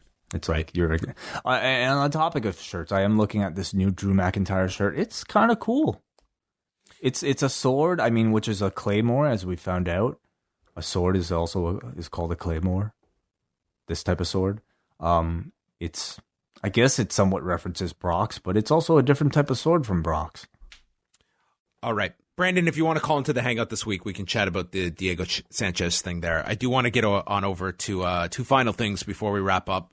We've alluded to TakeOver from Sunday night, but Wai, some of your thoughts on the show. I thought the show was excellent. Yeah, no, of course. Like, it seems like, you know, it's a pretty expected thing to say after these takeovers. It was a very good show, like a lot of great in-ring wrestling. So I find it interesting that some of the criticism coming out of the show was that, like, at this point, perhaps NXT sort of has a formula. Maybe there are too many kickouts. Maybe some of these matches we talked about, John, like six matches on this card, are any of them going to, like, be short? And no, like, everything at least got 13 minutes. Some matches got 27. The main event got 33 minutes, and I can definitely, I think, understand if people maybe felt a bit of tiredness for this particular takeover that maybe they haven't for previous ones. The show was still, it was like 3 hours, like almost on the dot. Yes, it was, yeah, but I maybe with, like, have previous ones been this length, or have they been shorter? They've gone 3 before. Okay, so. I mean, I enjoyed the matches. I can't say, like, I was as emotionally invested in maybe like a match like Rhea Ripley versus Bianca Belair. Even Finn Balor versus Johnny Gargano, I respect that it was a really good technical match, but I didn't really feel as emotionally invested to it as like some of the like previous NXT great matches. I really loved the main event, really loved Broserweights versus Undisputed Era. I actually really liked Dakota Kai versus Tegan Nox as well. I thought it was I thought they worked really hard. I thought Tegan worked very aggressively. They kind of gave you the feel that this was a grudge match. Mm-hmm. I thought they worked really hard. The street fight exceeded my expectations. I would say Ripley and Belair was slightly below. Like, it was a good match, but of this entire card, if I had to rank them, that one's probably at the bottom. Sure. Yeah, I could see that. And that's not really a big diss on this kind of a show, because this was a really solid card. I think this could be a contender for show of the year at the end of the year. Yeah, I really enjoyed it. Yeah, but everything I was saying earlier, I mean, I don't discount that criticism, because maybe when we talk about perhaps one of these recent New Japan shows, I feel like some of these shows offer so much variety in terms of style. Like, we had like a Jon Moxley versus Minoru Suzuki, and then in the main event you would have something completely different. Then you have like Will Ospreay versus like Zack Sabre Jr., and then you have Hiromu versus Ryu Lee, and I don't necessarily feel like as much variety in terms of like the NXT style. I think you have a lot of great matches, but I do understand some of the criticism when people say that they've kind of fallen on a bit of a formula of like doing too many kickouts, too many big moves, matches all going over 10 minutes long. I thought that the main event, that's kind of just the thing now, is that like these main events that have to go 30 plus minutes. And I really hope that some companies kind of get out of that. And I think you could do a lot of good by just going out there and instead of going 33, going 21. And I think that you're going to condition them then to know that these aren't going 30 plus minutes. That I think we're almost like in this habit now of realizing that on a big New Japan show, big NXT show, you're getting 30 plus minutes in the main event. And I think that can be trying with the crowd. I would say though that, this audience was with this thing for pretty much the entire way down the stretch, mm-hmm. and they're going nuts for all these near falls. So it's like, what audience are we catering to? If they're reacting, are they by default expecting all of this? And are we going to fall flat in this, a high pressure situation in a main event by detouring from what this audience wants? Yeah, it's true. Why fix something that isn't broken? Because clearly all these crowds are loving all these shows. It's almost like an expected style that I think if you did an Adam Cole versus Tommaso Ciampa that went 5 minutes long, a lot of people would be disappointed. I suppose for me, like, I would love to see maybe more of a change though in style. I'd love to see more submission-based wrestling. That's something I think, with the absence of Shayna Baszler, you're kind of missing on a show like this. Which they have the guy in Kyle O'Reilly that could be that guy. Like, sure. Make that your North American title, or just pair off Kyle O'Reilly. Like, if you wanted to do that, that would be great too. That would be something totally different on a card, and you have one of the best in the world to do it. Mm-hmm, mm-hmm. And no shortage of opponents either that I think could adapt very well. I really love that tag match. I thought that Matt Riddle was fantastic. Like, all four of them were really great, but Matt Riddle, to me, this Pete Dunne pairing, it's been the spotlight he has needed, that I think even his biggest detractors have to be able to acknowledge the star potential that he possesses. Completely agree. It's been a great month for him. This will be I think it'll be a really fun title run for these two, with more skits, hopefully, and then perhaps further down the line, a match between them. What did you think, just closing on this, the idea of doing it Sunday night and with the extra match? Do you think that those changes helped or hurt the presentation?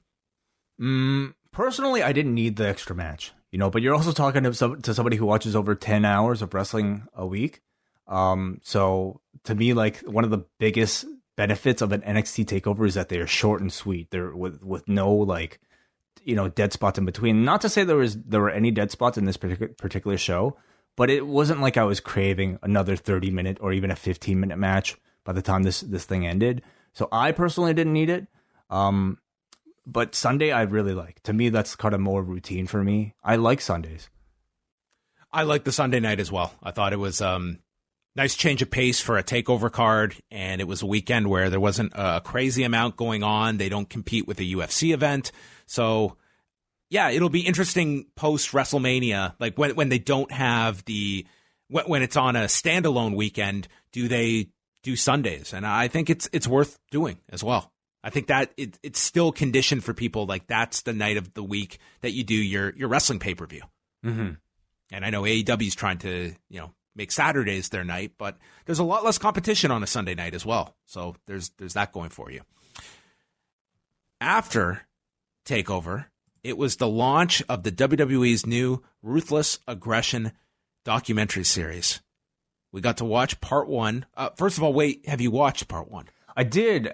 They actually put up part 2 up today as well. Yes, the second part is up, which focuses on John Cena. The first one is the one that is getting all of the discussion. I don't even know where to start with this. I don't want to spend an inordinate amount of time about this because I could probably spend an hour talking about this show, and I do not want to do that. What were your thoughts just overall, just in terms of this idea, this particular subject matter, and some of the talking heads that they called upon for this documentary? When it was first announced, I didn't really think too much of it. To be honest, like I've kind of dropped off on a lot of these WWE Network types of documentaries because we've just had so many of them. Mm-hmm. We have all these day ofs. Like I'm sure they're still releasing these 24s, and they're just like there's such an abundance of them that I've just kind of like dropped off completely. But like once I heard, I think a bit of buzz from you and from other people talking about this Ruthless Aggression one, I sat down to watch it and I really enjoyed it. It's an area that, of course, like the Monday Night Wars have been talked about to death. They've been covered to death. Montreal's been covered to death. All these things have been covered to death. The period after that though, hasn't really been documented as much. So I found the first episode, at least the subject matter, really interesting. What happens after, WWF wins this Monday Night War? What happens during the invasion? What happens in the lead up from, after The Rock and Steve Austin leave? I thought it was a really good idea for a show. I think that this is kind of an untapped area of their history that they haven't dived into. And, with any of these WWE projects, it's like you have at your disposal pretty much anyone you want, with the exception of a few. This one, I think certainly it was interesting just to have Brian Gewirtz in. I cannot recall ever seeing this guy on camera for any WWE production. He has done the odd podcast interview, but to get him on there, I thought was, interesting insight from a guy that you have not heard from often. No Vince McMahon on this show, and pretty much in the Vince McMahon role was Bruce Pritchard, who, I just found his, it can't be shocking, the perspective that he's coming at this with, but I thought he was a big negative on this show. I thought that this in was. What way? Can you care to? We can just start from the invasion angle, which I think is just because I'm watching this. Certainly I know there's a ton of exaggeration, but I feel like a lot of people watching, even myself, probably like wouldn't pick up on as many of the inaccuracies as maybe somebody like you. So let us know. Well, the invasion is covered for about 13 minutes at the beginning of this, and it's after winning the war and what is next for them, and it's kind of just like the most simplistic explanation of why the invasion failed, that the WCW talent wasn't ready, that literally Bruce Pritchard saying our audience didn't know them, they didn't care, and they posed no threat to us.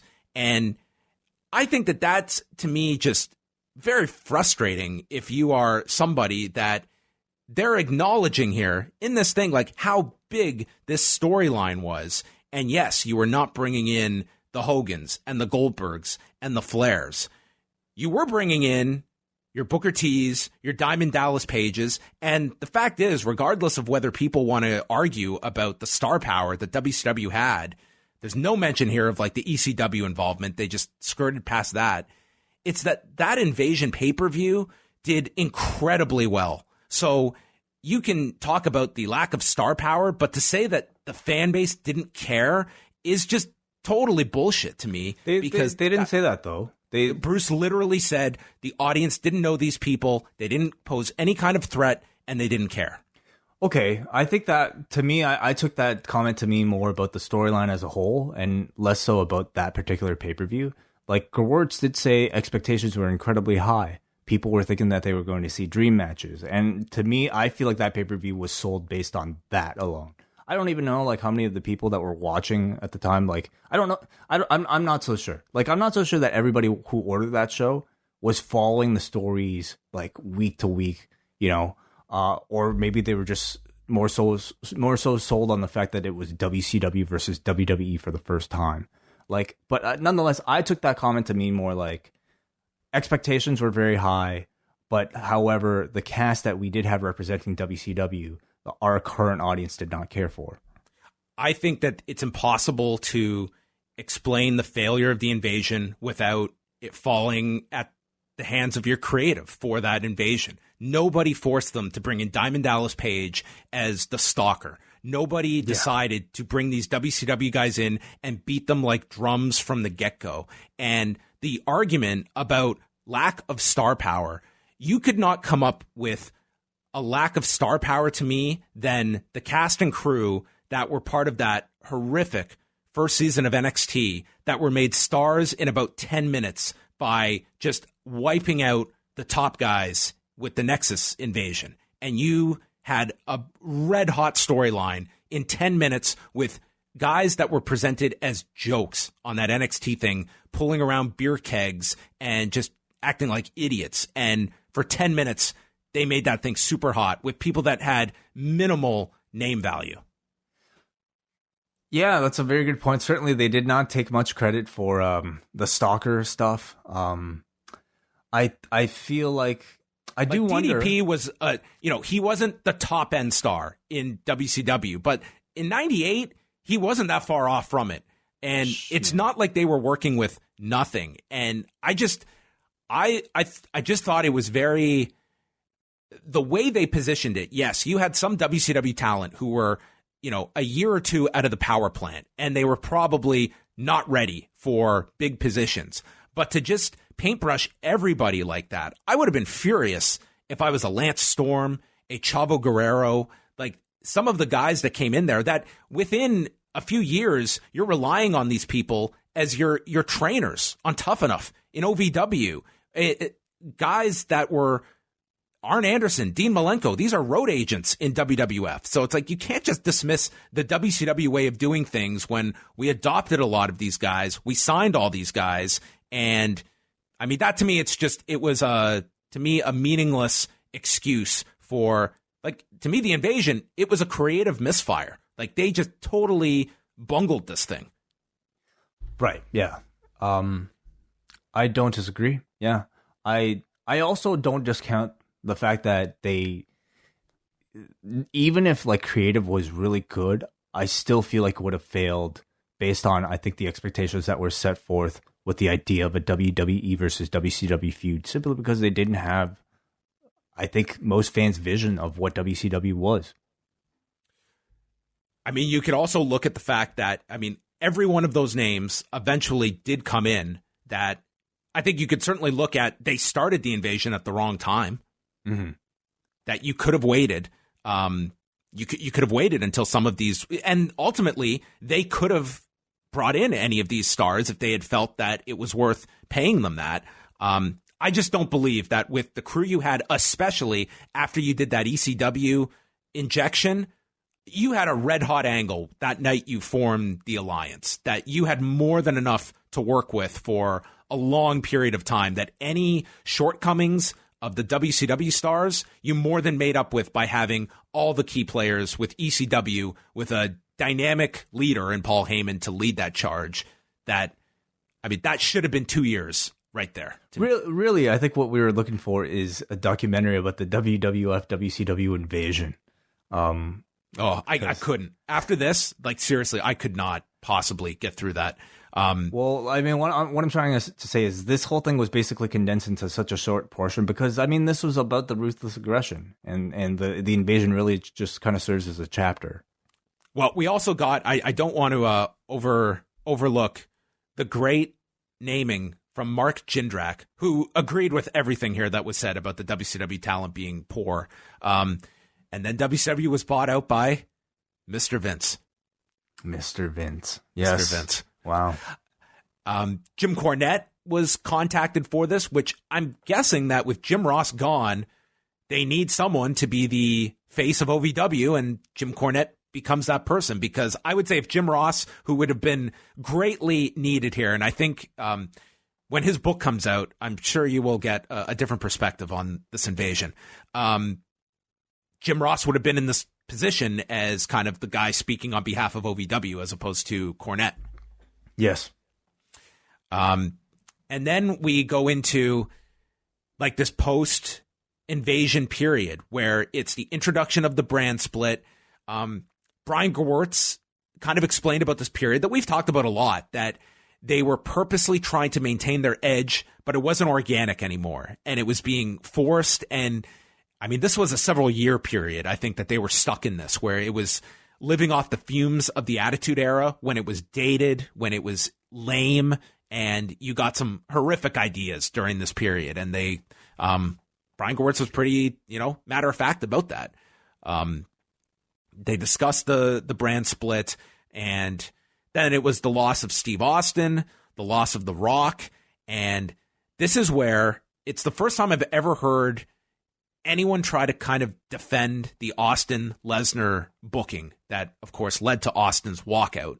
And Austin is, he's talked many, many times about just how fried he was at this point. He probably needed to be off the road at this time, but nevertheless, I think it was Gewirtz here who explained that Vince's reaction was, well, by the time we're ready to make money off of this match in a few years, no one's going to remember this on TV anyway.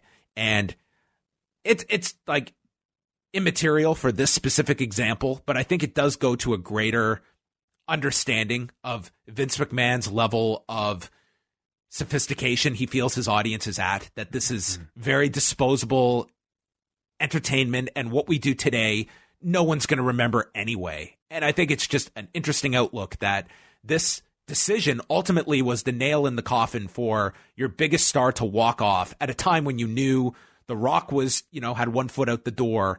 And I mean, it was just a terrible idea to do this unadvertised on TV.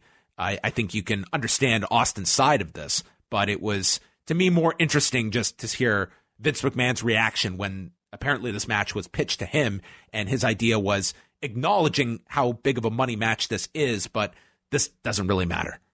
It tells you a lot about, I think, his philosophy as relating to television and how disposable he sees these shows are.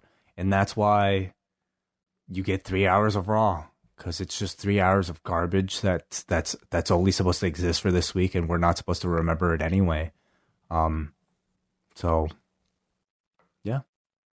There was that point, and then I guess just the most insane thing on this thing was the chapter dedicated to the rebranding of the WWF to WWE, which saved them. I can't believe I had never heard this story before. So on this piece, what happens is business is down. What's Vince McMahon going to do to turn things around? Well, one day he woke up and he said, you know what? You know what's holding us back? It's the name of this company. We're going to change the name, which is an unbelievable story. And it's just the furthest thing from any semblance of reality. That it's just crazy. They not one. Can you imagine, Wai, doing an explanation of that name change and the World Wildlife Fund is never even mentioned? I can't fathom it. I can't fathom the laziest reporter not at least explaining the World Wildlife Fund's attachment to that, much less a court case that the WWF lost. I mean, this was just, what am I watching here? Like, what is the point of this? This is just so shoddy. Like, I don't even know. I'm sure that there are people that just watch this for pure entertainment value, But it's utter fiction here. That's me. Like I don't think about these things at all. Like I mean, I do think about them, but I just laugh at them. Like to me, it's just this is no more real than I think watching Raw or SmackDown. It's just like it's to me, it's just a promo. But I'd love to know like the planning of this show, the producers of this show, and how they had to somehow like. I guess this was all really just a setup for the Ruthless Aggression thing, and this was your bridge. And somehow, your bridge to get from, oh man, we lost The Rock, we lost Steve Austin, attendance is down, oh man, business is just not up. What saved the WWE? Changing our name on a whim from WWF to WWE, and Vince McMahon is a genius because it worked. You got the F out, we saved the company. Yeah, it's amazing. It's I just like I can't imagine somebody like I don't know if it's just out of convenience or if it's like maybe somebody back there tried to tell the proper story and they just said we have to cut this, we have to cut this, we have to cut this for whatever reason, whether it be time or I don't know, something else. But it is just another example of I think, these works, and I think making sure like that WWE doesn't really look bad coming out of it. We can't lose anything. We can't even lose a legal battle to the WW World Wildlife Fund. Yeah, but I don't watch these things really as anything more than entertainment. I mean, I can't help but watch this with like my perspective on this, and I just like I take these for what they are. I'm not sitting down and assuming that I am watching documentary version of an Observer from this time period. But sorry. Yeah. No, go ahead. Well, what I mean is like what I'm really interested to know is like some of these interviews that they use to support this idea that WWE was saved because they changed a letter from F to E. Like it's just insane. I need to know what the proper context is for these interviews because I can't imagine. Seriously, somebody like Bruce Pritchard, who has a very popular podcast, I'm sure, no matter what you think of him, I'm sure he tries to maintain a level of credibility where he doesn't sound like an idiot who might truly believe something like this. I can't imagine for a second that the question that we got the answer to on this show like was the exact question that was that seemed like it was posed to him in this. Like, it had to have been a different question, right? It probably was a question that was like, oh, man, what did you think of, like, when WWF had to change their name to WWE? And you got a lot of answers from people saying, like, oh, yeah, it was a big change, yeah. And then cut. Business was great afterwards, Like, I'd love to know the amount of editing and the original questions that might have taken place for some of these people, because they look terrible coming out of it. All I will say is that by the end of this, it's that I do not want to hear anyone inside of this company ever look down upon the wrestling media or hear any more stuff because not even the laziest reporter would ever turn in something like this.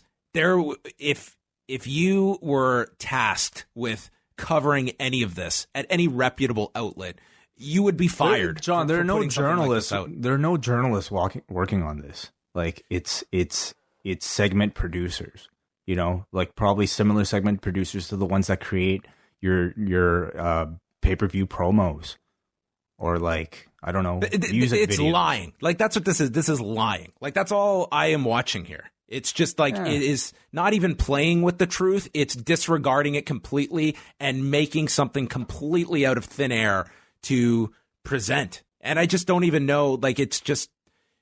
I don't know. I get nothing out of this, beyond nothing. Yeah, I mean, I just see it as like, content for the network. It's just like entertainment hours, But anyway, were there any other qualms? Well, no, the WWE saved the WWF, and they went on to, I guess, great heights afterwards. It was all Vince McMahon. What a dream he must have had that night to wake up and realize that it was just a portion of a letter that was necessary. Like, just change that F to an E, and we're off to the races. What a great idea! It was pretty ridiculous, that whole section. How does it end? I forget now. Was that it? I think that's how they ended. Our narrator was my favorite, Michael Rappaport. He's gotten more work out of the WWE Network for this, this was the one quote I wrote down. Prophetic words, to say the least. Shortly thereafter, the company was reimagined and rebranded in typical McMahon fashion. World Wrestling Entertainment. Get the F out. Oh, fuck. He must have... God. I felt like he was a lot less Rappaport-y than he typically is. You know? Like, I feel like they really dialed his like accent back on this one. It's really hard. I think with narration, it's really down to your specific taste when it comes to a narrator. I prefer someone that it's almost as though it's less noticeable. And with Michael Rappaport... Why would you even get him then? Why wouldn't you just get generic... I don't think they want generic. They obviously really like having Michael Rappaport. They wouldn't be using him if they didn't. So. But I did not sense like as much of like that thick New York accent this time around. But maybe that's just me. What's the other one he does for them? Is it 365? Is that the one he does? He does one of them. Anyway, so I guess this is a 5-part series. I saw most of the Cena one, and the second one is called Enter John Cena, and it's really just like a documentary about John Cena at like his early years. You know how they talk about he was somebody who was a project of a lot of OVW. He was in a class that was later than Batista's, but Batista himself says, it felt like this guy was better than us, had advanced more than us. Talks about how he was touring with the WWE brand doing house shows. And one day for this Kurt Angle segment, they needed somebody and they asked him. And the first thing is, he says first meeting he had with Vince McMahon was Vince McMahon telling him to cut his hair. And they showed that. Really, it was just like a John Cena documentary. So certainly if you're going to talk about this Ruthless Aggression era, he is the central figure of it all. So I understand it. Talks about how, the story I feel like he's told before in DVDs, where he was about to be let go, but then like people were freestyling on the bus, so he joined in, and Stephanie saw it, was really impressed, so told him to do it on TV, and then did it on TV, and I mean, the rest is history. So very straightforward, I would say, for the Cena one. Yeah, I believe he's on some, because they've put out like the descriptions of the 5 episodes, and I believe Paul Heyman will show up in later ones, but he was one name that was certainly, it was kind of crazy that you didn't have him in this first one at all, given the invasion and the brand split. That to me would be a voice he would certainly want in this section, but I guess we'll probably hear from him. I think they have a whole list of guys that they've interviewed for this. Were you surprised by any appearances from people? Brian Gewirtz, it just was not one I was expecting. I think that it really did lack kind of having that credible authority. I didn't feel we really had that person, like a role that like a Jim Ross would serve in a lot of these kinds of WWE presentations. I think that this certainly could have been enhanced by that, but I don't think, like, they kind of had their own story here that they were weaving. So I don't even know how well that would have, like, imagine in that WWF story, like, we're just cutting to someone telling the complete opposite of this, of what actually happened. Like, it just wouldn't fit here. It'd be like hearing 2 different versions of reality, except one is real and one is this that we're watching. Where does it end? Like, what exactly is the end of the Ruthless Aggression era? Which I mean, really, is that actually an era? It is now. They've branded it as such, so it's so where does it end? What year? Where does it start? I guess it starts 2002. Well, yeah, that's their kickoff period. I was looking up the descriptions here. It sounds like this is just going to be. What will be interesting is that throughout this documentary series, are the first 6 months of 2004 even going to exist? Right. Primarily because, one of the major focal points of this era was Chris Benoit. And personally, I see no reason why you couldn't simply go over Chris Benoit as a subject here during this time period. I mean, this is not. Way. I don't see that happening. See, that's just bizarre. Like, that's just. It shouldn't be, though. The guy's not even like. By this it's not point, like you're honoring WWE... him. You're not putting him on some pedestal. You're documenting your history. So anyway, I don't think you can. There. I think by this point, like several years into this whole network thing, like the lengths that they've gone to like completely wipe this guy out of like this system. How though? Like all his matches are there. Well, they don't feature him in any way. In no form do they ever feature him. They don't put him even on the little dots in between to show where his matches are. So the fact that he would get any sort of like mention in this, I think would have to be a bit more of a, I don't know, significant thing. Like what would they even? They might maybe show him in the background, but I can't.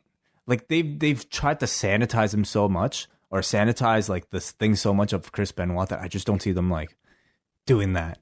I'm just looking at it from the point of view. If you were actually to, write something on like the history of this time period, 2002 to 2004, you would never omit that. But again, that's not what this is designed to be. They had Cena beating Big Show in the Cena one at WrestleMania 20, if that means anything. Well, what I'm trying to get at is, where does it end? Where does the Ruthless Aggression era end? Does it end with like, I don't know, like the passing of Eddie Guerrero? Does it end with like the passing of Chris Benoit? Like where, or does it end somewhere before that, after that? Like what exactly is sort of the end of this? I'm looking up. I don't know what they consider the timeline for this. I mean, they've got 5 episodes here. And what is the current era called? This is the reimagined era. They love that word, reimagined. Reimagined era. My fiance was commenting on like all the buzzwords or all the words that we hear often on Raw, because like she'll just like sit around with me as I'm watching these shows. So like by this point, like she knows all the terms. Heinous is a word that is said way too often on WWE commentary, as well as the word irate. Like Corey Graves or whoever just loves to say the word irate. So those 2 words to look for: heinous and irate. Okay, I've got the descriptions here. So it mentions here that, Paul Heyman was interviewed for this, so he'll be in an upcoming one. So John Cena was episode 2. Episode 3 focuses on Evolution. Episode 4, The Next Big Thing, so that's on Brock. And episode 5 is Civil War, Raw versus SmackDown. Go in depth on WWE's groundbreaking decision to split its roster between 2 brands, Raw and SmackDown, from the myriad behind-the-scenes challenges to the intense competition that erupted between the brands and their superstars. Well, I felt a lot of that was kind of, they dove into that in episode 1. Mm-hmm. I guess they'll go further into it. There is the potential for some great cuts back and forth between Heyman and Brian Gewirtz. Oh, yeah. That would be pretty entertaining, of those two who are often opposing one another in terms of your Raw and SmackDown writers. So that's the last one? Yeah, I give absolutely no promise that I will be making it to episode 5, but that's the series, everybody. If you want to, if you want to watch episode 1, I suggest afterwards you'll probably, I don't know what to say. I feel like this was like great promo for that series, or at least the portion where they talk about WWE being saved by changing a letter. Yeah, it's kind of like Quentin Tarantino's reinterpretation of like the Sharon Tate case in like if you want to in Hollywood. Yeah, this is like Once Upon a Time in WWF history before it was reimagined as WWE. Brilliant.